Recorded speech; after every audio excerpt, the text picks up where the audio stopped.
Achieving sobriety is a monumental accomplishment. Why do I say that? The reason is because we're set up for failure. At the beginning of our lives, we're set up.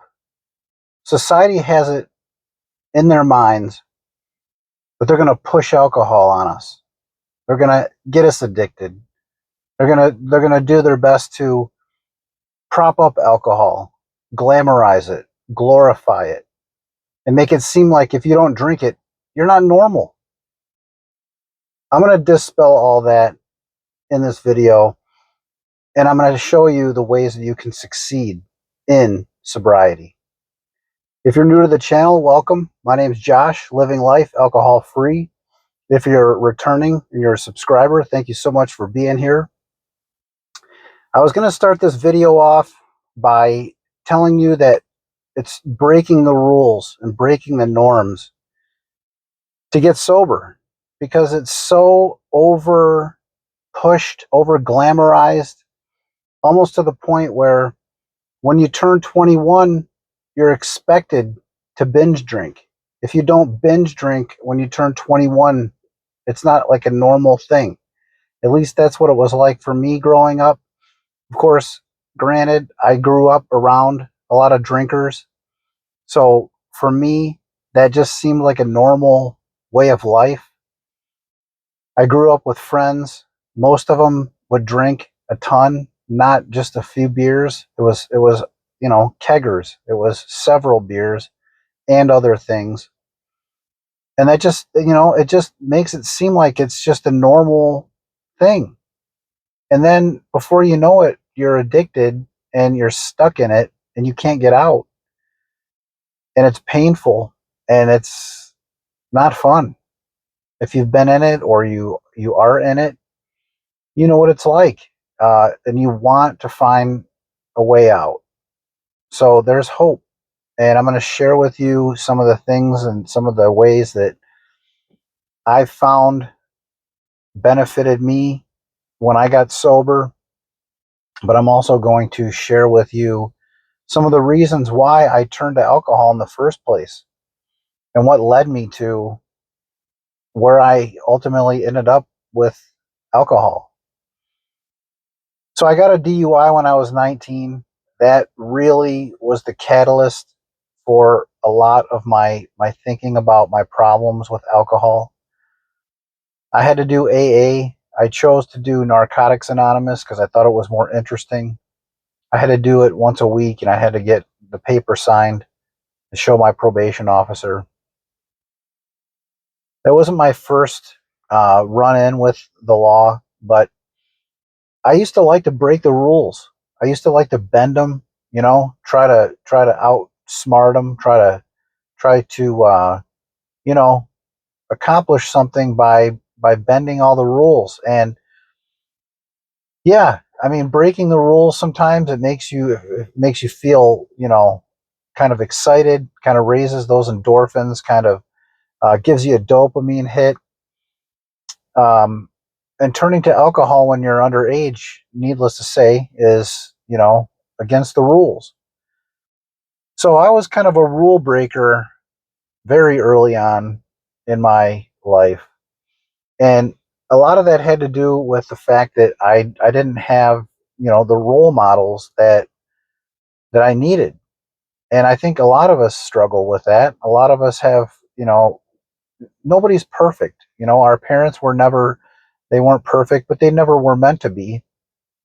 And as time went on, I started to learn that and try to, work on my thinking and work on my understanding of human beings and just the role that people play on this earth. My faith has a lot to do with this. I started to realize as I grew in my faith through sobriety that earthly people are flawed, and to count on and rely on somebody else to solve our problems for us or act a certain way, be encouraging, be the people that we need them to be. Yes, sometimes we can at least count on people, but at the same time, we're all flawed. So we're going to let people down. That's just the way that it is. But early on, and we need that structure, we need that example, and we don't get it. We turn to stuff. Some of us turn to drugs, some of us turn to alcohol, some of us turn to both, but some of us turn to other things as well. And then we end up making poor choices over and over again, and it just snowballs into a point where we just can't, uh, make the right choice, or we don't know how to, or we don't want to. We get into a position where we just feel like this is normal. This is what it's supposed to be. This is what life is like, and that's the way life is always going to be. And the longer we go into our addiction, the more we go into despair, the more we start to reach for more alcohol or drugs or whatever it is that you're struggling with. So I got that DUI at 19.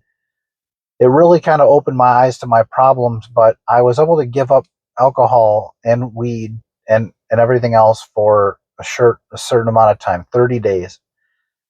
And but somewhere along the line, after about 30 days, I thought, I'm not going to get drug tested, so I'm just going to drink this bottle of brandy at my dad's house and drink it, get wasted, have a conversation with the dog, and just enjoy, just enjoy it. I'm here by myself.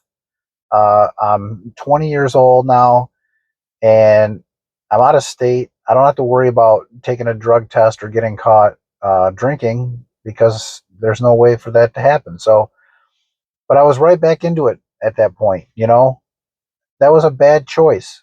I mean, I was 20 years old. And you can accept it when you're that young, and you can just say, I was just young. But it's when we start to get older, and we start to, in our 20s and our 30s and our 40s and beyond even, and we still continue to make that choice, that's when we can start to just continue to get into trouble, and it can continue to spiral. It doesn't have to be huge things. I mean, the consequences of our drinking can be kind of small, start small, but it's like a cascading effect. It's a cumulative effect. And it's not just an accumulative effect of our behavior, it's our health. We might not see negative health consequences in the first 10 years of our drinking, or 20 years, or 30 years. But it's that cumulative effect that eventually it's going to catch up with us, and we're going to have major, major problems. I saw some health issues in my 20s and my 30s, uh, that I drank through. It didn't keep me from drinking, but it was my anger and my irritability in my late 30s and early 40s that was really starting to wear me thin, and the alcohol was not helping, and I knew it. But going back to that trouble with my early 20s, I went away to college. I got a couple of tickets for having parties at my place with my roommates, and it wasn't my idea. Of course, I participated, but we got like noise ordinance tickets, and that was probably letting us off easy. But I had to serve some community service for that, and that really kind of, it's humbling to have to do that, but at the same time, it's like, it's kind of, it didn't really make me learn my lesson, but I did learn through some of that stuff that, you know I don't want to go out and drink and drive. I don't really want to socialize anymore. I don't really want to make an effort to better myself. I just want to go and drink at home, stay in my home, stay in my hole, and just get wasted. And that was, whatever. That was my life. I dated here and there. I didn't find any real solace or any comfort in that, really. It was hard. if any of you have been through that and you want to find a significant other, but you just keep dating and you can't find the right one, and it's a headache. It just feels better to just go home, drink, and forget about it, you know. But that doesn't help in the long run, and it's one of the things that kind of solidified in my mind later in my life that to find success, I'm going to have to quit drinking. But beyond that, I'm going to have to grow, and I'm going to actually have to work on the things that I neglected all that time. I knew it wasn't going to be fun. I knew it wasn't going to be easy. I dreaded it. But every single time I went through those health issues, those relationship issues, those um, issues with anxiety and feeling self conscious and um, really just kind of self loathing, I was solidifying in my mind that alcohol wasn't for me. But I still had to go through the decades of this addiction. I had to go through it. I feel like I was meant to go through it. And I would learn later on that even getting married and finding the right spouse and having a family and having good jobs and all these things that I was finding success in, drinking was leaving me feeling empty. It wasn't making me feel successful. It wasn't making me feel as if I was leading the godly life that I was supposed to be living. And that's a whole nother story. I didn't really have a very strong faith, and I didn't really have a very strong foundation with God, and that'll come later. But right now, I just want to talk about sober success, how we can find it, and overcome all the obstacles that were in our way or are in our way today, and go from there. So what I did for the last 5 years of my drinking was I opened up to my wife about my problems with alcohol. They weren't comfortable conversations. They were conversations that left me feeling empty, in despair, and not very hopeful. I tried AA a couple times. I tried, uh, that was really, I mean, I got a therapist and I tried therapy. I tried to talk about it, but none of the therapists or none of the people that were there was only one other person at this AA meeting, so it didn't even feel like it was going to work. Um, and my wife certainly, although she knew of addiction, she grew up around a parent that was addicted. She herself didn't comprehend exactly what it was like to be stuck in addiction like I was stuck. So to lean on her exclusively wasn't really going to work.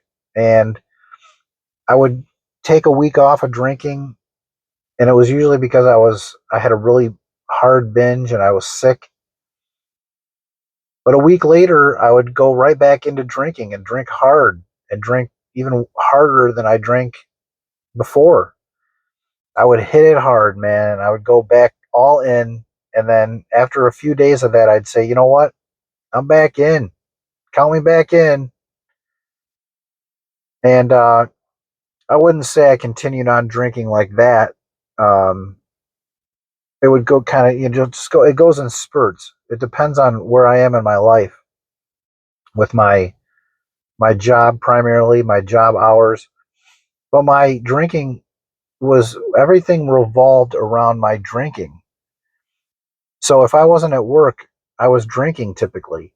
And I found myself getting more and more irritable every day, uh, getting more and more anxious, getting more and more panicky, and really not being able to handle even the smallest little thing that my kids would say to me, my wife would say to me, the dog might be misbehaving, whatever it was. And if anything, God forbid, happened to our home, like a small problem, I made this mountain out of a molehill. I would start getting, just so bent out of shape, I would just start to come unglued. And then I would make it worse for myself because I was taking out all my rage and my anger on people around me, and it wasn't working anymore. So I just had to really just, sit with those feelings all the time and end up saying I'm sorry all the time, to the point where I was starting to read, I was reading about it, and it was like, don't say sorry so often that it becomes ineffective. The people aren't really going to believe you anymore. If you keep saying sorry, at some point they're going to be like, he always says that, and then he goes and does it again, does the same thing, acts the same way, and then he just does it again. And then to take it a step further, you might tell him, I'm never going to do that again. That's like the worst thing you can say, because you're going to do it again, right? And so I would read about it, I would try to study up on my behavior, and but all through that I continued to drink. But I picked up like tidbits of information, and even though the therapists that I had before didn't help me with not drinking, with quitting alcohol, I got little tidbits of information that eventually would help me out, until I found the right therapist, until, things happened. In my case, the pandemic happened. If you've been on the channel long enough, you know that it was just the first 6 weeks of the pandemic that really opened up my eyes to my problems with alcohol, and how it was just leading me to so much anxiety and hurt feelings and pain. And but I found solace when I started to recognize that the best thing I can do for myself right now is just not drink for right now. Find some literature, find a group of people that really understand. We live in a day and age now where it's not just AA. AA used to be the only thing there was. I feel like when I was younger, when I was like, in my teenage years, my 20s and 30s, I really felt like AA was the only thing. But somewhere along the line, maybe it was like 2015, I feel like the internet changed, the algorithms changed, and then the searches changed. And then when we type something in that is really um, on our minds, we start to get the answers we need quicker. So I feel like now, whatever it is that you're having an issue with, if you're searching it up, you're able to find it quicker. And I was able to find a group of people. I was able to find a couple books, a group of people that I talked to every single day, all day, not in person, but for me that didn't matter. In fact, it was easier for me to have this online community, because where I live, there's not meetings. There's not really face-to-face meetings. If I did want to go to one, it'd be a 20 or 30-minute drive. Not easy. This was at my fingertips. I could get on there, post something, read through, scroll through, read other people's journeys, and maybe chime in every now and then. But then I ended up having Zoom meetings and talking about, you know, our sobriety, talking about our lives, our day to day lives, with a group of people or individuals that really understand what it's like to go through this. That was the key. That was a huge aspect of this. So yeah, we're set up for failure, I feel like, as a whole. But I feel like is when we start to acknowledge that we are responsible for our own behavior, our own actions, our own failures, and our own successes. Until we're able to really be truthful and honest with ourselves, we're going to continue to drink, we're going to continue to struggle. And that's really when it all changed. When I decided, you know what? I can't blame anyone else for my misery. I tried so hard to blame everyone around me for the things that were going wrong in my life. And it's an easy way out. It's so easy to blame. It's because of your behavior. It's because of you did this and you did that. And this is why I'm not, able to, succeed. It's because of what you're doing. And it's not true. It's not true at all. It's the lies that we make up in our minds. And it's the alcohol changes our brain chemistry. It really does, especially if we're addicted to alcohol. If we're just having one or two drinks and we're just regular people, regular drink, we don't really think about alcohol, then that's not this isn't for you. But if you're drinking 10 plus drinks per session and you're using alcohol to cope, this message is for you. That there is a way out. There's a way to success, and it's facing yourself, putting yourself in front of the mirror and really looking deep inside your soul and and asking the hard questions like, how am I going to do this? What am I going to do? What do I want to be? How do I want to live my life? And how do I need to get there? What do I need to do to get there? Those are all the things that we have to really take into consideration, and then flip the script, take responsibility and take action, whatever that is for you. This isn't something that's like a linear journey. This is something that's totally different for everybody, but I'm just sharing with you my life experience and how I was able to overcome my addiction to alcohol. I had somebody on here recently comment, don't be weak, moderation is a virtue. And I don't know if that person was trolling or really. They also said that they would take every March off from drinking. So if you're taking a month off, so I had one friend of mine had take a month off from drinking every year just to prove to himself that he doesn't have a problem with alcohol. But then on that next day of the first day of the month, he would go right back to drinking the way that he did, 8 or 10 beers in a sitting.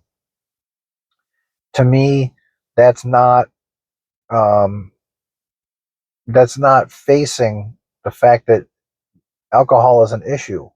I think anybody can take. I didn't ever try to take a month off. I mean, for me, I was all in on drinking. So yeah, I had a problem with it, and I was willing to admit that. But at the same time, I feel like if we really wanted to give up alcohol for 30 days, but then we go right back to it, that doesn't really solve the underlying issue, which is alcohol is important to us. And I feel like that's one thing that I can take away from this is that uh, that individual that was making those comments maybe didn't want to face the fact that the drinking is a problem for them, and they were maybe taking it out on me. I don't really know. I don't really know. But at this stage of the game, it doesn't really matter because I've grown enough over my 5+ years of being alcohol free that those comments don't it doesn't affect me. Like I'm me. I'm the true authentic me that I was trying to be as a drinker, and I was spinning my wheels. I wasn't getting anywhere because the drinking keeps undoing the work that we're putting in, especially if you're drinking massive amounts like I was. So if you can get to a point where you can tell yourself the truth about your alcohol use, and then once get 30 days or 60 days or 90 days alcohol free under your belt, you're able to face other things and be honest with yourself now, because you're healed. You've got the alcohol's out of your system, but you're thinking more clearly now. You have clarity. You have the ability now to hit head on other things that you have issues with. For me, that was anxiety, social anxiety. That was guilt and guilty feelings that I would have, um, continuously having, because I would still be angry and anxious and say things that I would regret, and feel sorry and all those things. But I was able to kind of acknowledge those feelings now without alcohol, and it wasn't easy because I was doing it without my crutch. But I knew that I was having the cravings to drink because of other feelings, and I was able to talk those feelings out with my wife, with my group, with my therapist, with myself, and take hikes and really do an introspect, like a deep dive on how I'm feeling, why I'm feeling what I'm feeling. And instead of spinning my wheels, I'm able to take action now. I'm able to actually uh, take these things and work on them. And I can't solve them like right away. A lot of these things took 3 months, 4 months, 6 months to work on. And I've had a resolution every year, sometimes two resolutions every year since then. And I continue to make those resolutions. The cravings for alcohol quieted after about 3 months. Uh, the issues with thinking about alcohol, or being anxious that I might drink again, came back about 1 year. I determined that it was because of the 1 year soberversary coming up that I was having kind of, this milestone was making me kind of nervous. I was having just kind of nerves because I wasn't sure if I wanted to celebrate it. I wasn't sure if I wanted to ignore it, because I was never somebody who liked to celebrate anyway in the first place. But I went back to therapy for a couple weeks before that 1 year. I kind of recalibrated. I kind of just decided, you know what, I'm going to do a little something. My wife, my daughter gave me a nice card. We had a nice gross uh, glass of NA sangria, but my wife was nice enough to buy that for us. But it was pretty gross, but it was still a good memory. And year two, I had the same kind of anxiety, so I did go back to therapy. This time, I went back for like 3 months, and I took a deeper dive into my psyche. I was still struggling kind of with my relationships with my kids, and that was really what I wanted to work on. I wanted to kind of accept them better and accept where I was in my sobriety better. So I did that and was successful at that. And then by my third soberversary, I felt very solidified. Urges to drink were just not there anymore. Um, I was solidified in my resolve to grow in other ways. So I spent that year reading the Bible. I started going to a church. I started a dialogue with the pastor.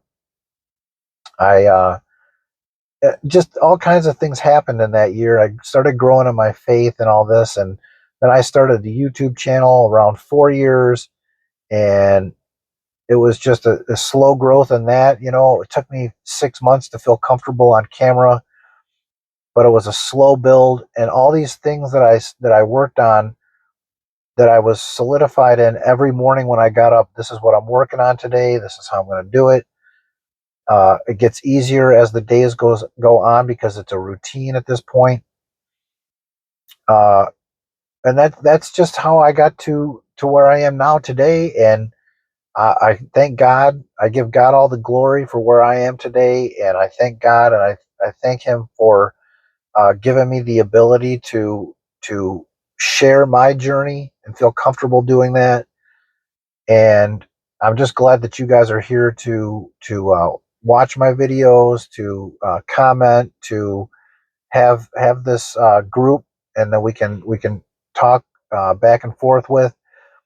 If you're interested in joining my Facebook group, I've got a group, private group on there. If you're not comfortable sharing stuff here, you can go on there. I'll put the link below in the comments. It's called Sobriety in the Storm.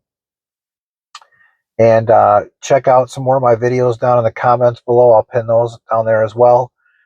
Please like and subscribe and hit the hype button, which is a new feature on there.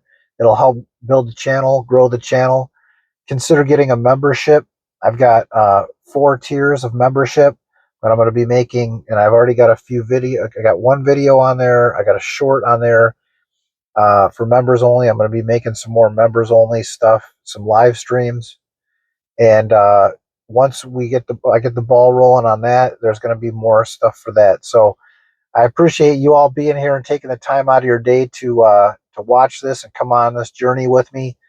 There's success to be had, and I'm looking forward to sharing your success with you, and I love it. So have a great sober day, everybody, and we'll see you on the next one.